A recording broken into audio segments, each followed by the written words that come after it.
રાપર સહિત વાગર વિસ્તારમાં અષાઢી બીજની રથયાત્રાના શુભ મુહૂર્તે મેઘરાજાએ પધરામણી કરી।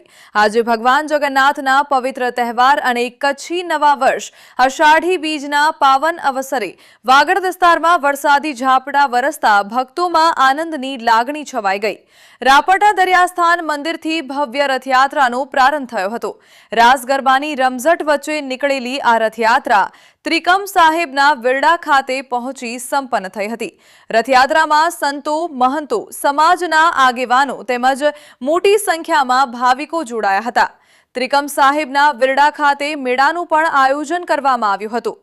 ચિત્રોડ ત્રિકમ સાહેબ મંદિરના મહંત શ્રી આત્મહંસ બાપુ તેમજ ત્રિકમ સાહેબ ગંગાઘાટ વિરડાના પૂજ્ય રાજેશ્વરી માતાજી સહિત અન્ય સંત મહંતો ઉપસ્થિત રહ્યા હતા। સમગ્ર રાપર તાલુકા મેઘવાડ સમાજના આગેવાનો તેમજ વિવિધ રાજકીય અને સામાજિક આગેવાનો પણ કાર્યક્રમમાં ઉપસ્થિત રહ્યા હતા। અષાઢી બીજના પાવન દિવસે મેઘરાજાની પધરામણી થતા સમગ્ર વાગડ વિસ્તારમાં ખુશી અને ઉત્સાહનો માહોલ જોવા મળ્યો।